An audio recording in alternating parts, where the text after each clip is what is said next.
times the resolution of other local radars and technology that can pinpoint right down to your street. First just got faster. Live from Augusta, we're watching News 1226 at 11. And good evening, I'm Courtney Hicks. Welcome in here with my buddy, First Alert meteorologist Mikhail Hannah Hardy, who I have to say has been working all day today, nonstop since 3:50. And I just want to, take a little time out to say we appreciate you filling in for the chief earlier. And you've been earning your weekend, that's for sure. That's right. Just trying to get there, you feel me? But yeah. I definitely thank you for that, Courtney. Indeed. It's going to be a hot one out there, so do have some things to talk about. But thankfully, we're talking about a dry Easter weekend. We're looking over Grovetown and Interstate 24 tonight, and it's... And back here at home, we are learning more information about a suspicious death. The Richmond County coroner identified 32-year-old Devon Shade from Augusta. He was found dead yesterday near McNutt Road. The autopsy results are still pending, and it's being investigated as a suspicious death. We will keep you updated on this story. 2 police officers were hurt and a suspect is dead after a shooting today in Atlanta. Fulton County Police say it began when an officer saw a suspicious person jaywalking on a roadway near a motel. When another officer responded to help, shots were fired. One officer is in critical condition and the other suffered minor injuries. The GBI is investigating. And we are following up on a deadly school bus crash yesterday in Chester County, South Carolina on I-77 near Charlotte. We now know 13-year-old Jose Gonzalez Linares, an 8th grader from Pine Ridge Middle School in Columbia, died. The bus carrying students back from a field trip blew a tire and flipped on its side. Officials say the other injured students are still in the hospital recovering. Giving life-saving training into the hands of everyday people, that is the goal of Columbia County's new CPR courses that will soon be available for the general public. Your Hallie Turner is in the newsroom with more. It's all about the demand. Columbia County fire rescue leaders say they've received hundreds of calls for people wanting to learn CPR, and they're trying to meet the need. And the firefighters are on the front lines of this. Starting next week, people can come to the Columbia County Emergency Operations Center for free training on how to save a life.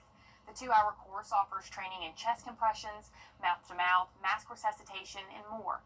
The classes offer additional training once a month throughout the year, along with 2 first aid courses.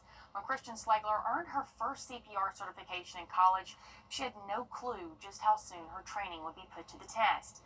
Now, as a lacrosse coach and a mom of athletes, she feels staying up to date on her certification with classes like these is a no-brainer. Started at a neighborhood pool outside of DC, and we had a swimmer, a patron that went under and was having a seizure.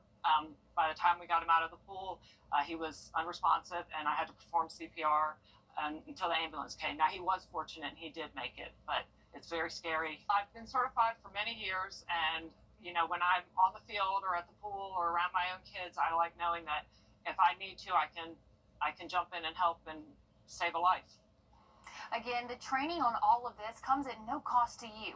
If you want an official American Heart Association certificate, you'll have to pay $25, but that allows you to officially perform CPR on someone, and hey, it's good for 2 years. All right, thanks to Hallie tonight, and we have more details, including a link to the current schedule of classes. You can scan the flow code right here, and it will take you to that web link, or you can head on over to our website, wrdw.com, and search CPR to find that information. The Food Truck Friday celebration happening tonight in Hepzibah, kicking off the Easter weekend. Vendors and community members came together to enjoy some good food and live entertainment. We spoke with a vendor who has participated for the past 2 years about how the event brings the community together. I think because when they see us out here, and you see more of us out here, and I think it's great for everybody to come out to show their different stuff. I think it's great because while you can walk around, you got a sense of security. And your kid is right here, and they probably not going to leave outside of the jump house. I think that's great for them to offer that. Indeed. Food Truck Friday happens every 3rd Friday at 4104 Windsor Spring Road. A traffic alert set for Monday for Riverwatch Parkway between Topgolf Way and the I-20 westbound off-ramp. A GDOT crew will be painting in the area, which will cause lane closures. The work is set to start at 9 in the morning and should take no longer than a day to complete, fingers crossed.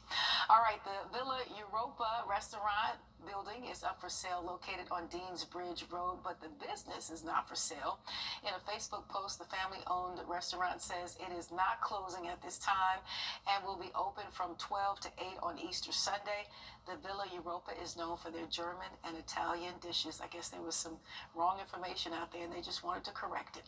All right, with Easter just around the corner, you may want to check out local events for the family to enjoy. Tomorrow, the Warren Road Community Center will host a free Easter egg hunt from 2 p.m. until 5 p.m. where 10,000 eggs will be up for grabs. You can scan the QR code on your screen or visit wrdw.com for a full listing of Easter events. And Mikhail, it's going to be pretty steamy outside. I hope if they're using real eggs, they don't keep them out for too long, right? Yeah, it's going to be a hot one out there for sure tomorrow. So we'll talk about that hot Easter forecast and look ahead to next week as well coming up.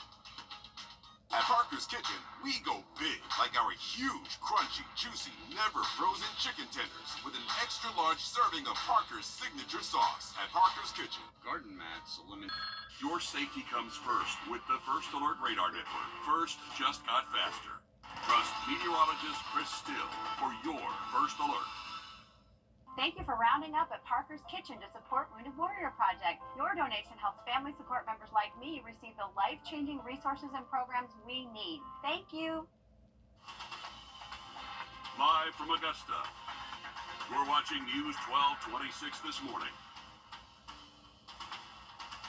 A peek ahead into your morning, there is a crackdown on contraband at Charles B. Webster Detention Center. Golden Harvest reopened in Aiken, and Georgia's Department of Education has a decision to make on DEI. All that more in just a moment, but first, here's a live look at Grovetown this morning as we're still waiting on that sun to come up. But good morning, I'm Audrey Dickerber. We're so glad that you chose us this morning, and man, Chris, I'm just so glad to be back, and even more glad to see that adorable puppy behind you. That's so cute. You may be thinking Masters Week is over, but Bailey says not so fast. Hey, it's never over when you live in Augusta. It is not. Feeling good out there this morning. The warm weather we had on Good Friday will continue right on through Easter Sunday for Bailey and friends out on their dog walk this morning. Looking like about 58 degrees at 7 o'clock, 70s by 10, lower 80s by 1 o'clock in the afternoon. Please keep those pet photos coming. You can upload those via our WRDW app, and you may just see your pet right here in the forecast. Right now, we're taking another small chance of rain, though, toward midweek. We'll tell you more about that in the full forecast in just a bit. Okay, great. Thanks, Chris. And makeshift weapons, tattoo devices, and narcotics. Those are just some of the items found during the sting operation at the Charles B. Webster Detention Center. As the Sheriff's Office cracks down on inmate contraband, your Sydney Hood has the latest. We've covered issues inside the jail for years. It's something deputies are aware of, but they say these surprise searches are key to ensuring safety, not only on the inside, but on the outside as well.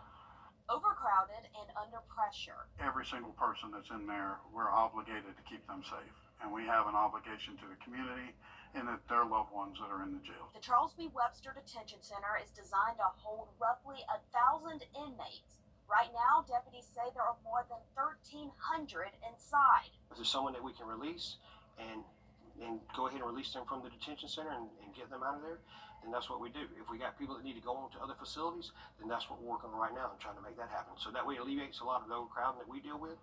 And of course, it's that's money we're no longer spending on these people. So that's a savings to the taxpayer. Deputies say a new pod designed to house up to 350 inmates will be part of the solution. Conditions within the jail are nothing new, much like the conversations we've followed for years. In 2023, Augusta commissioners toured the jail with then Sheriff Richard Roundtree. Right now, we're running it as a prison, and we weren't designed to run a prison. In 2024, commissioners, the Sheriff's Office, DA's Office, and Public Defender's Office met in a workshop. We cannot hold the amount of people that we're continuing to incarcerate. So the conversation needs to be around progressive incarceration. How do we lower the amount of people that we're incarcerating, whether that's through pre-arrest programs, community initiatives, whatever the case. What we're doing right now is just simply, it's just not enough. Addressing the jail is something current Sheriff Eugene Brantley promised from day one of taking office. In a day's search, deputies say they found 20 shanks, 2 tattoo kits, and an assortment of drugs inside multiple pods. We're actually seeing less of the shanks than we were seeing before. It was not uncommon to get, 20, 30 shanks off of one pod. Now today we did several pods and we came up with 20 total. That is a great improvement. I did ask when can we expect to see this new pod come, and the sheriff's office says they don't have an exact timeline, but want you to know that it's coming and they are working towards that every day. And the ribbon cutting has been cut on a new office space for doctors, orthopedic specialists, with plenty of guests to hand to celebrate the expansion.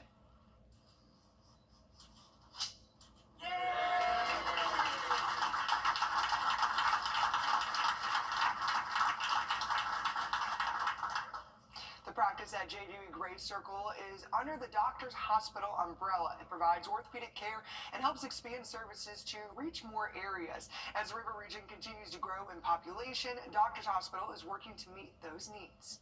We continue to see as our community grows and we have growth in our population across the CSRA, we see an increasing need for healthcare services. And so the hospital has continued to expand, and now we're excited for this new orthopedics practice to expand to serve our patients as well.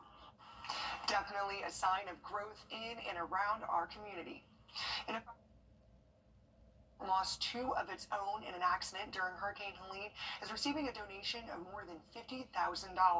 Circle Volunteer Fire Department Chief Chad Satcher and firefighter Landon Bodie died after a tree fell on their truck during the storm. The money was raised by the 911 Remembrance Foundation of South Carolina. Never forget the event and the fact that this community came together to support the families of these 2 fallen heroes.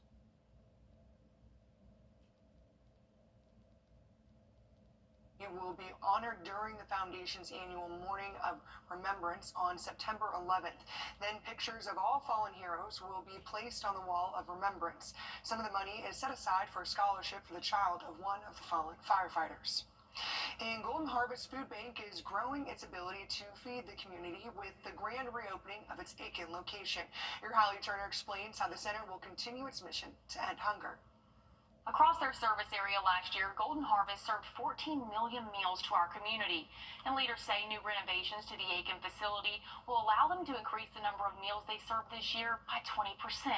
A number they've never hit before in their history. In South Carolina, Golden Harvest serves Aiken, Edgefield, McCormick, Allendale, Bamberg, and Barlow counties. Chief Operating Officer and Vice President of Community Impact, Jake Griffiths, says, just like Georgia, the need in the Palmetto State isn't slowing down. So they're ramping up with an updated volunteer packing and sorting area, along with a new team of 10 who will focus directly on South Carolina neighbors. Griffiths feels this will allow the food bank to get the food out faster than they house it.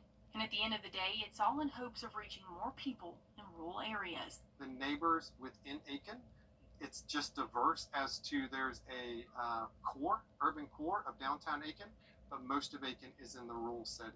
And so our job is to know who those neighbors are, to realize there is an increase, and then be able to get it to them. Along with food, the Aiken facility offers SNAP application assistance, a backpack program for kids, senior boxes, and more. So if you're interested in volunteering, you can head on over to find out more at wrdw.com.